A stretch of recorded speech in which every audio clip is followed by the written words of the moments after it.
Hey homies, what's up? Ryan Wynn here with another episode of Late Night Inks, and we are going to be using our deleter nib just a little bit more, and we are also going to use our brush tonight. But first, I'm going to address some of your concerns about starting off with a nib, especially something like the deleter or a really sharp 102. I'm going to dip about halfway into our jar. You can see there about how far I dip. And I actually like to break in the nibs. You can see I already started here. And that's almost doing the same exercise as we do with the brush. I do little quick flicks on the paper. It's like a half flick with my wrist and a little movement with my elbow. I'm not bearing down too hard. I'm kind of landing like we said in other things, I'm landing the airplane. Here's the paper. I'm coming down with the nib, hitting the paper, and going off. So it's like landing an airplane and taking back off this direction. So I'm not bearing down and flicking, which you can do like that, but with a new nib, that's going to carve up the paper, and you're going to get paper chunks inside your nib, and then you're going to get funky lines. So I recommend just whipping a bunch of lines. Doesn't matter if they're pretty or not, you just want to get used to the tool and you kind of want to wear off the edge. Now remember, you are tattooing the paper. This is different than laying a felt marker onto the paper and the ink just soaking in. You're literally tattooing the paper. The pen nib is cutting into the paper and the fibers and gravity are drawing the ink out from the nib onto the paper. And you hear that flicking sound. It was funny when I used to work with Weems and Levasseur, or back when I was at Danny Mickey's studio. Any of the times I worked in a studio, whether even at Top Cow, it would be all laughing and talking while we're working, which is why I'm pretty good at talking while I work. Pretty good. Sometimes I mess up, but it'd be all talking and working and having fun and joking, and then we'd all kind of get into our groove and start getting a little more focused on our work, and then all you'd hear from 4 desks is this. Page slide around, flick, flick, flick, pages slide around, and somebody would fart or something and break the silence. All right, I think this nib is pretty warmed up, or pretty worn in. Yesterday we used it on our Divinity face, which we've got over here. Now we're going to use it on the hands. I'm going to zoom in on this and hope that I stay in frame. Sometimes when I zoom in, I forget that I need to stay in frame like that. So I'm going to bear down and do sort of his knuckle lines first.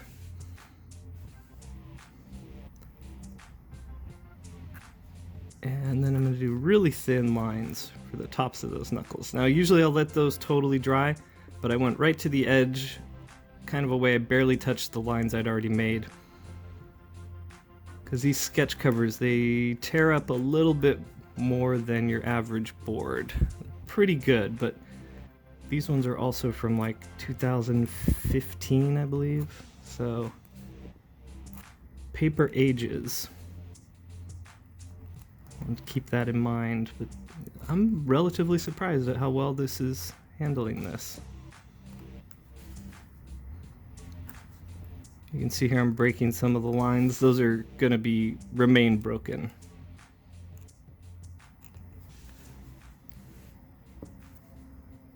Like these here and here. Sort of hints that it continues. It sort of gives a little dimension to the fingers. I don't always do that. If I do it, it's on hands or faces, things that tend to be more delicate. I didn't draw in the fingernails. I forgot he's got open gloves. They go up to the knuckle. And he's meditating, so he's got his hand, he's doing the OK symbol, basically. We can't see the thumb and forefinger there. Alright, so there's hand 1. Let's go over to hand 2, and then we'll let that dry. We get our brush ready. So a little wristy bone, palm of the hand.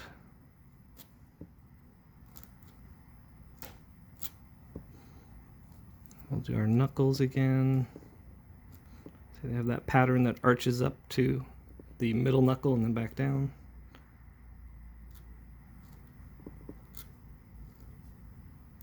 I don't use a nib that often anymore. I'm trying to mix up what I use for my demos. As you can see there was a little fuzz. Let's see if we can get the camera to focus on the pen for a second. Won't do it. Yeah, there's a... Picked up some fuzz on the end of the nib. Picked up some paper pulp. I have a board over on the side. I kind of drag it heavily over on that, and then I check and see, and yeah, we're clean. So back to work. You can also use like a paper towel or a cloth rag. Like some people have certain textured socks they like to use to wipe their rags down. I will often just use a paper towel.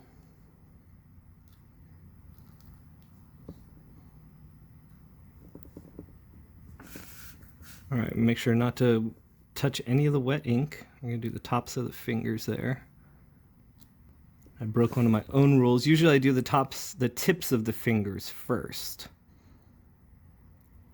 And then work from there if I can, if I remember. Let's get that fingernail in there.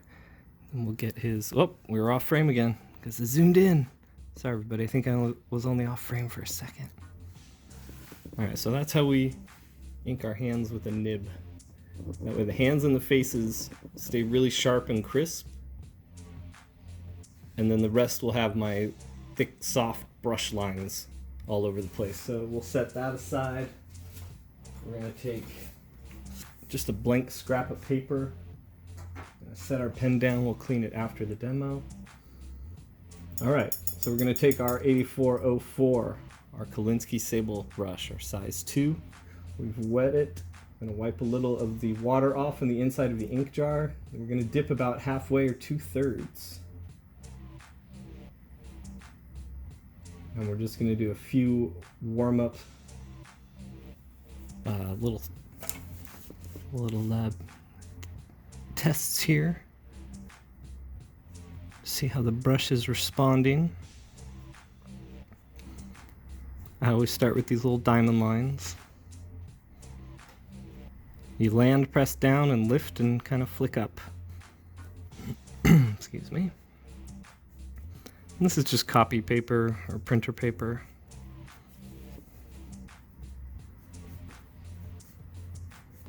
Yeah, the brush seems to be flowing pretty well. I think we can go ahead and move on to our figure. Now that looks like these are all dry. But if you ever want to be sure, you can take a post-it note or something like a post-it note. Now, I want to put the sticky part down here, press that down, and then just lay it flat. Now it should be dry, but just in case, I don't want to smudge any of that. So, we got our ink ready. Brush is loaded. I'm going to start down here with the shoe. Just a little lip of the shoe. A little lip of the shoe. And these lines can be nice and juicy. They're the shadow side. The underside of his legs here. I'm going to assume that he's top lit. I'm going to keep it nice and simple for this image. And I know we're breaking the rule, throwing in some detail lines, but while we're in the area and we have the flow going, we're going to do it.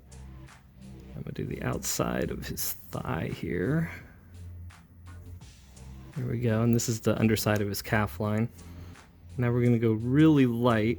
Now see how that board's popping up? I have to keep that in mind too. I can come in and push the board down here with my thumb, and that holds it a little flatter. Don't want to get too close to the wet ink though. Then I'm going to have the brush upright, so it's just the tip of the brush touching, line up where I want to go. Nice and thin, and then just do it again right there without even thinking about it. Then we'll go back to being a little bit beefier here on the calf. So a lot of inking is you practice, practice, practice, and then you come in and you don't think about what you're doing. You just know that, like, okay, I got to go heavy here, thin here, heavy here, thin here. All right, these are wet. There's a couple wet points there. So I'm going to skip over and do these arms here. Load our brush again. Sharpen our brush on the edge of the ink jar. Looks like we are ready to go. So there's the cat yelling at me again. You guys heard him in the last video. He likes to come in and yell while I'm talking to the camera. I think he thinks he's offering help, but he's not really. So don't listen to him. Don't take his advice or anything. Now, when I ink, I tend to have overlap and follow through. So you'll see here this line kind of looks unclean a little. It juts out and then comes back in here. That's just sort of my style. It's something that I do in pencil, and I kind of liked the look of it, so I started incorporating it into my inks. So the edges of things won't always have clean lines, like here down at the bottom. That's not super clean down there. Now the brush strokes are nice and clean, but see that edge? There's overlap, a little bit of follow through. Now this is definitely dry. We'll double check. There was no ink on there. That goes back in the post-it note pile. Sorry, hit the camera there. All right, make sure our brush is sharp again. And we're going to keep doing all the lines that, the vertical lines going this way. So we line up where we want to go, bring it back. This is kind of a three-parter, two-parter, there we go.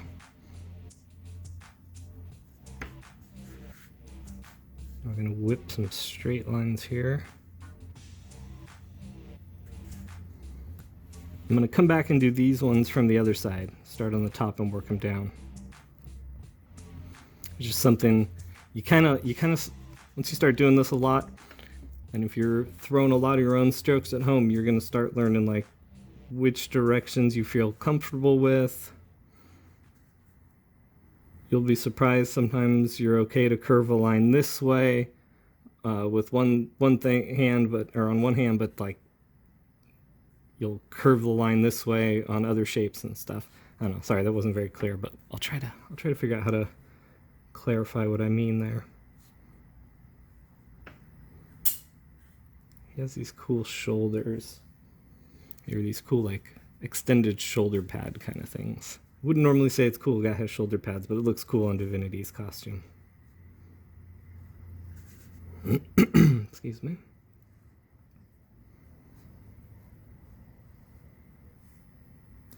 I always end up having to clear my throat a lot because the way I have my head kind of tilted for the camera and then trying to talk, it gets kind of weird. I'm going to thicken that up a little bit. Got to do that. Okay, there we go. This is coming along pretty good. We're only at 14 minutes. Going to reload the brush, sharpen it on the inside of the jar. And now as a reminder, when I say sharpen the brush, that means after I've dipped it halfway or 2/3 in the inside of the jar, I flick it on the, after I dip it into the ink jar about halfway to 2/3, I flick it on the inside of the ink jar, and it sort of creates the, it whips the hairs into a sharp point. So now we're going to kind of turn the page and do these legs. I think after this leg, maybe we'll call it for this video.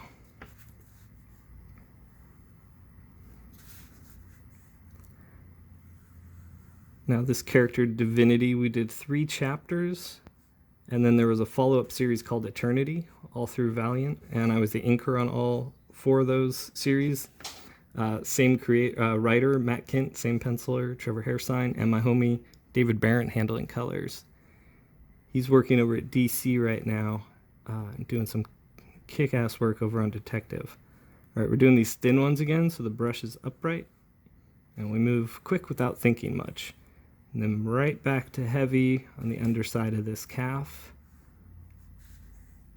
And then his thigh wraps around out here. So we go heavy there. And then we'll come back and finish off the knee there. So here we've got this other leg in front. We're going to finish off his ankle bones. Foreshortening here. You can see these follow-through lines that come in. Here's our contour lines, and then these lines jut in. That kind of hints that this part of the foot is resting inside those ankle bones and coming forward. That's foreshortening. Same thing going on here with this arm coming towards us. The way the wrist and forearm part tucks into that muscle right there. That's foreshortening. I'm not much of an art teacher, but I do know a few things. All right, once again, thin lines there. Now we're gonna do 1, 2, 3 to get that guy, and then a thin one on top.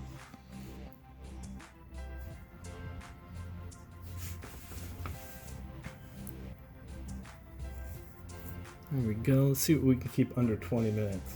I'm trying to keep these at 10 minutes, but this one took a little longer. We had a little more explaining to do. And we switched tools. You know, God, that was a big deal, switching tools.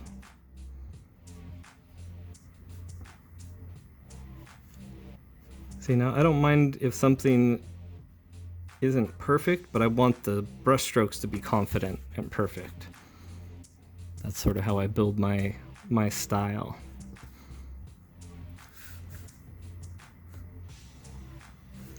Oh man, my style is to be imperfect. That way if anyone, is like, oh, that sucks, you're like, oh no man, that's just my style. Alright, well I think we should call it there for tonight. We don't want to lose too many people by dragging on too long. We're going to finish it up in the next video. We're going to add some butterflies. And I'm also going to color and animate this piece. By animate, he's going to be floating there, and the butterflies from his first series are going to be floating up and around him in their neon colors. It's going to be pretty cool. So stick with us for that. And I think tomorrow night we'll also look at some Divinity original art. I've got a whole bunch of it here, and we can take a look at some of the inks for that, and maybe I can even find some printed up pencils so we can do some compare and contrast. So until then, take care of yourselves, take care of each other, and take it easy.